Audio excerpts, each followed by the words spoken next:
Hello बच्चों, तो स्वागत है आपका आपके प्यारे प्यारे YouTube channel Mathematica and poetica में। यहाँ पे कैलकुलस बाई समीर बंसल की एक्सरसाइज 1 फंक्शन की एक्सरसाइज 1 का मैंने प्रॉब्लम नंबर 9 कंसिडर किया है, जो कि इन्वर्स फंक्शन पे आधारित क्वेश्चन है। जिन बच्चों को इन्वर्स फंक्शन की बातें नहीं पता हैं तो इस वीडियो के डिस्क्रिप्शन में उसका सेपरेट वीडियो आपको मिल जाएगा, आप वहाँ से देख सकते हैं। अब देखिए, सबसे पहली चीज़ ये है, इस प्रॉब्लम में नॉन ऑफ दीज नाम का कोई ऑप्शन नहीं है। और मैं तो भाई कहता हूं कि जब भी इनवर्स फंक्शन का सवाल पूछें तो उसमें एक नॉन ऑफ दीज टाइप का ऑप्शन जरूर रखना चाहिए, क्योंकि ऐसे में बच्चे बाध्य होंगे, इस बात को चेक करेंगे कि फंक्शन इन्वर्टिबल है कि नहीं है। अब इसमें तो पता चल रहा है कि भाई फंक्शन इन्वर्टिबल होएगा, तभी तो 4 ऑप्शन लिखे गए। लेकिन मैं आपको इसमें यह भी बताऊंगा कि अगर कोई फंक्शन इन्वर्टिबल है तो क्या कंडीशन होती है। इन्वर्टिबल का अर्थ अगर उसका इनवर्स एग्जिस्ट कर रहा है। तो बच्चे, अगर कोई भी फंक्शन इन्वर्टिबल है तो वो फंक्शन 1 1 भी होना चाहिए और फंक्शन ऑन टू भी होना चाहिए, यानी इंजेक्टिव और सरजेक्टिव दोनों बातों को फॉलो करे, ठीक। या उसको आप बोल सकते हैं कि फंक्शन बाइजेक्टिव नेचर का होना चाहिए। अब सवाल ये है कि भाई 1 1 की टेस्टिंग कैसे करेंगे। 1 1 का अर्थ ये होता है कि फंक्शन का जो ग्राफ है वो आइदर स्ट्रिक्टली इंक्रीजिंग होना चाहिए या फिर स्ट्रिक्टली डिक्रीजिंग होना चाहिए। वो आप प्लॉट करके भी देख सकते हैं। इस केस में भी आप नॉर्मल प्लॉटिंग से देख सकते हैं। इस वाले केस में भी आप प्लॉटिंग करके इस फंक्शन का ग्राफ देख सकते हैं, राइट। या फिर आप डेरिवेटिव टेस्ट कर लें अगर फंक्शन डिफरेंशिएबल है। ये बात क्लियर है। तो भाई ln x तो डिफरेंशिएबल था ये उस इंटरवल में। इंटरवल क्या है? ओपन 0 से e⁻³ ठीक है। तो बच्चे यहां पे दोनों अप्रोच में डिस्कस कर देता हूं, डिफरेंशिएट करके और विदाउट डेरिवेटिव के, जब ग्राफ बना के कैसे करेंगे, राइट। तो फटाफट 1 1 की टेस्टिंग पहले कर लेते हैं। तो बच्चे 1 1 की टेस्टिंग के लिए मैं इसको डिफरेंशिएट करूंगा। यहां पे मैंने गलती लिखी है, ये e⁻³ है, राइट। एक बार मैं चेक कर लेता हूं। हाँ, e⁻³ है। तो बच्चे इसको मैं डिफरेंशिएट कर देता हूं। तो इस फंक्शन का डेरिवेटिव ln x² का 2 ln x और फिर ln x का 1/x होगा, प्लस 3 ln x का 1/x और 2 का 0। अब बच्चे दिए गए इंटरवल में हमें डेरिवेटिव का साइन देखना है, तो मैं क्यों ना एंड वाली वैल्यू रख दूं, e⁻³ वाली वैल्यू रख दूं। तो यहां पे अगर ln x की जगह पे e⁻³ पुट करेंगे, आप थोड़ा सा यहां कंफ्यूज हो सकते हैं। तो बच्चे ln e⁻³ कितना होगा? -3/2। डिनोमिनेटर में आएगा e⁻³ प्लस 3/e⁻³ और बच्चे ये डेरिवेटिव क्या आ गया? बच्चे ये डेरिवेटिव क्या आ गया? 0। जब तुम e⁻³ पुट कियो तब डेरिवेटिव 0 आ रहे। अगर मैं x को e⁻³ से छोटा पुट करूं, लेट सपोज 0 पॉजिटिव कुछ भी पुट कर देते हैं, राइट, 0 पॉजिटिव पुट कर देते हैं, तो ln 0 पॉजिटिव कितना होगा? -∞। और यहां भी बच्चे क्या लगा हुआ है? 0 पॉजिटिव। तो वैल्यू बहुत ज्यादा निगेटिव हो जाएगी as compare to this one. ये इन्फिनिटी तो होगा लेकिन ये बहुत ज्यादा निगेटिव हो जाएगा।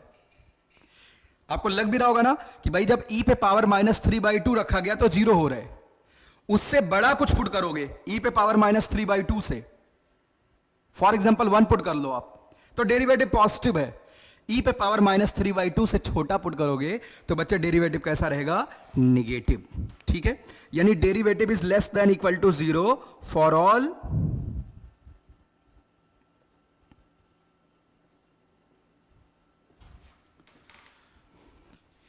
यानी ये फंक्शन 1 1 तो है, राइट। एंड पॉइंट पर डेरिवेटिव 0 हुआ है, एंड पॉइंट से कोई मतलब ही नहीं है, ठीक है। चलिए बच्चे, अच्छा आपके मन में आ रहा है सर इन बिटवीन क्या 0 हो सकता है? बिल्कुल हो सकता है। डेरिवेटिव का साइन नहीं बदलना चाहिए, पॉइंट ऑफ इन्फ्लेक्शन पे डेरिवेटिव 0 हो सकता है। तो भाई ऐसा कंफ्यूजन मत पालना। चलिए आगे चलते हैं। फंक्शन को 1 1 प्रूफ कर लिया। अब ऑन टू की बारी आती है। तो बच्चे हमें नजर आया कि ओपन 0 से e⁻³ में फंक्शन स्ट्रिक्टली डिक्रीजिंग है। फंक्शन कैसा बच्चे? स्ट्रिक्टली डिक्रीजिंग है। और स्ट्रिक्टली डिक्रीजिंग फंक्शन का रेंज कैसे निकाला जाए? स्ट्रिक्टली डिक्रीजिंग क्या होगा? डेरिवेटिव क्या बच्चे? निगेटिव है, इसलिए फंक्शन स्ट्रिक्टली डिक्रीजिंग होगा। तो बच्चे 0 से e पे पावर -3/2 में फंक्शन स्ट्रिक्टली डिक्रीजिंग है, तो 0 पे कौन सी वैल्यू लाई करेगी? 0 पॉजिटिव पे कौन सी वैल्यू लाई करेगी बच्चे? मैक्सिमा। और e पे पावर -3/2 पे कौन सी वैल्यू लाई करेगी बच्चे? मिनिमा। ठीक है, तो बच्चे यहां पे अगर हम 0 पॉजिटिव पुट करेंगे इस फंक्शन में, क्या पुट करेंगे? 0 पॉजिटिव, तो ओवरऑल वैल्यू कहां जाएगी? इन्फिनिटी पे, राइट? बोलो सर ये तो माइनस इन्फिनिटी होगा ये। अरे भाई ln x का स्क्वायर इन्फिनिटी का स्क्वायर, वैल्यू बहुत बड़ी हो जाएगी, राइट? चलिए, तो ये वैल्यू कहां जा रही बच्चे? 0 पॉजिटिव पे, इन्फिनिटी पे जा रही है। 0 पॉजिटिव पे अपना fx कहां जा रहा है? f0 पॉजिटिव किधर जा रहा है बच्चे? ये भाग रहा है भैया इन्फिनिटी की तरफ। अच्छा, e पे पावर -3/2 यहां पे रख के देख लेते हैं भैया कितना आएगा। तो x की वैल्यू e पे पावर -3/2 जब आप पुट करेंगे तो ln e पे पावर -3/2 कितना होगा? -3/2 का स्क्वायर मेरे लाल कितना हो जाएगा? 9/4। यहां पे बच्चे कितना आएगा? -9/2 +2। चलिए भाई, इसको आप सॉल्व कर लीजिए बच्चे, यहां से आपको मिनिमम वैल्यू मिल जाएगी -1/4। अगर कोई भी फंक्शन किसी इंटरवल में कॉन्टिन्यूअस है तो उसका रेंज कैसे हम निकालेंगे? उसका रेंज जो होगा वो उसके एब्सोल्यूट मिनिमम से एब्सोल्यूट मैक्सिमम के बीच में होगा। तो हमने इसका एब्सोल्यूट मैक्सिमा निकाल लिया और इसका एब्सोल्यूट मिनिमा निकाल लिया। ऐसा क्यों? कि फंक्शन स्ट्रिक्टली डिक्रीजिंग है, तो एंड पॉइंट पर मैक्सिमा मिनिमा लाई करेंगे। तो इसका रेंज -1/4 से इन्फिनिटी आ गया, यानी ये फंक्शन ऑन टू भी है। तो बच्चे ये एक तरीका रहा 1 1 और ऑन टू चेक करने का। दूसरा तरीका ये कि आप इस पूरे फंक्शन का फटाफट से ग्राफ बना दो। इस फंक्शन का, पूरे fx फंक्शन का मेरे बच्चे आप फटाफट ग्राफ बना दो। तो कैसे आप बनाओगे fx फंक्शन का ग्राफ? ये दूसरा मेथड है। हमने चेक कर लिया ना फंक्शन बाइजेक्टिव है, तो बच्चे इसका आप ग्राफ बना लो। तो ln x +3/4 का होल स्क्वायर +2 -9/4, यानी यहां पे क्या आएगा बच्चे? ln x +3/4 का होल स्क्वायर -1/4। तो बच्चे ln x +3/4 का होल स्क्वायर -1/4 ऐसा लिखा हुआ है। तो भैया fx का ग्राफ बनाने के लिए पहले ln x +3/4 का होल स्क्वायर बनाना पड़ेगा अपने को। ये पूरी बात बच्चे समझ आ रही है? चलो भाई, तो पहले ln x +3/4 का होल स्क्वायर बना लेते हैं। ये देखो ग्राफ बन रहा है ln x +3/4 का होल स्क्वायर। तो बच्चे ln x आता है, उसमें आप +3/4 कर रहे हो, ग्राफ 3/4 इंटू ऊपर चला जाएगा। खैर, आप ये सब बनाना, मेहनत करना, इसमें ऐसे कुछ ग्राफ अपना बन जाएगा। अब सवाल है ये फंक्शन 0 कब होगा? जब ln x -3/4 हो जाए। दोबारा मैंने गलती करी है क्या? ठीक है, तो x कितना हो जाएगा? e पे पावर -3/4। कोई गलती नहीं भाई, e पे पावर -3/4। अब इस पूरे को बच्चे 1/4 यूनिट नीचे खींचना है, तो ग्राफ को आप डाउनवर्ड शिफ्ट कर दो। भाई ये तो गजब ही सवाल बन गया। अब क्या करने जा रहे हैं बच्चे? ln x +3/4 का होल स्क्वायर -1/4 करने जा रहे हैं। तो बच्चे ग्राफ को 1/4 यूनिट डाउनवर्ड शिफ्ट कर दिया जाए। अब यहां कॉर्नर नहीं आएगा, तो बच्चे इसका लोएस्ट पॉइंट क्या आ गया? -1/4।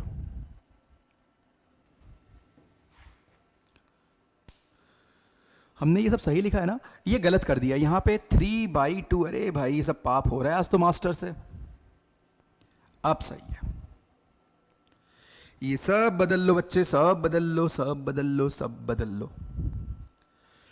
ठीक है, तो बच्चे ये इसकी लोएस्ट वैल्यू कहां पे आई है? क्योंकि भाई आप इसी को नीचे पकड़ के खींच लियो, राइट? तो बच्चे e पे पावर -3/2 पे।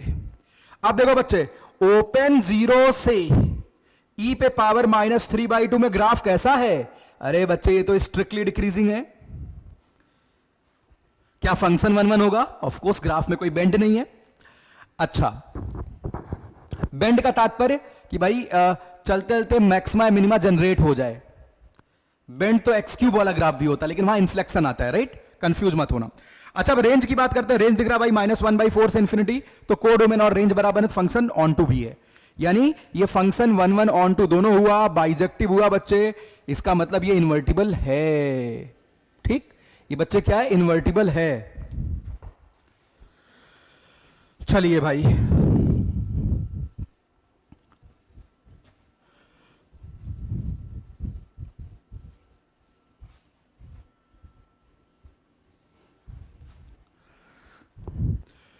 अब बच्चे हमें इनवर्स निकालना है, तो आप y बराबर ये पूरा एज्यूम करेंगे, एफ एक्स जब आप y रख लो तो ln x का whole square plus 3 ln x plus 2। ठीक है, तो बच्चे यहां से x को इन टर्म ऑफ y हम निकालने जा रहे हैं। चलिए भाई, तो आप क्वाड्रेटिक फॉर्मूला यूज करके निकालेंगे, तो बच्चे x बराबर आएगा -3 प्लस माइनस अंडर रूट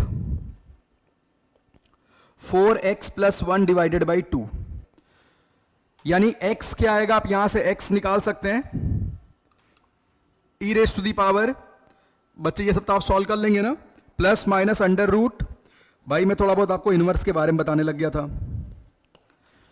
अब भैया इनवर्स आपके पास दो दो आ रहे हैं, बट मुझे पता जो भी इनवर्स फंक्शन होगा वो भी यूनिक होगा।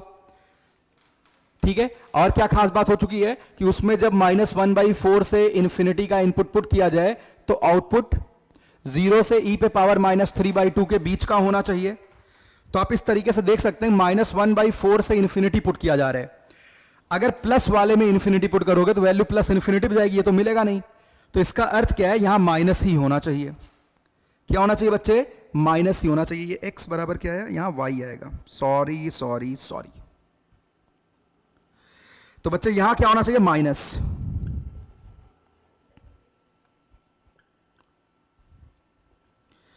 x का अर्थ क्या है, f इनवर्स y,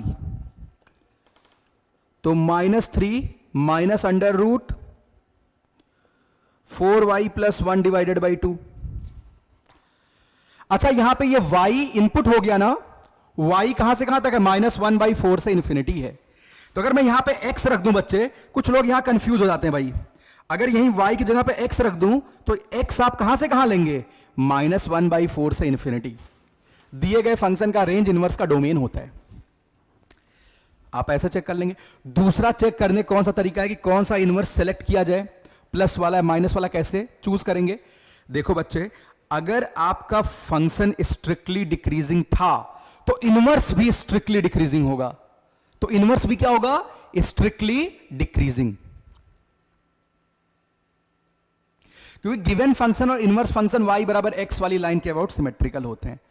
मैंने इस पे डिटेल वीडियो बना रखी, इस वीडियो के डिस्क्रिप्शन में मैंने लिंक दे दिया, आप वहां से जरूर देख लेना अगर कंफ्यूजन है तो यानी अगर मैं इसको डिफरेंशिएट करूं तो वो फंक्शन चूज करना है, यानी वो इनवर्स मुझे लेना है जो स्ट्रिक्टली डिक्रीज कर रहा हो -1/4 से इन्फिनिटी पुट करने पे।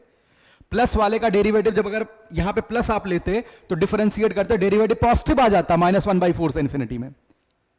गौर करना, इनवर्स को सेलेक्ट करने का दूसरा तरीका यह भी है, अगर फंक्शन स्ट्रिक्टली डिक्रीजिंग है तो इनवर्स भी स्ट्रिक्टली डिक्रीजिंग होगा, अगर फंक्शन स्ट्रिक्टली इंक्रीजिंग है तो इनवर्स भी स्ट्रिक्टली इंक्रीजिंग होगा। ये बात समझ आई बच्चे। तो यहां पे जो ये वाला थर्ड वाला ऑप्शन था, ये स्ट्रिक्टली इंक्रीजिंग हो जाएगा, ये नहीं हो सकता भाई, यही रहेगा। ठीक है, चलिए बच्चे, इसमें इतना ही। Thank you, bye bye.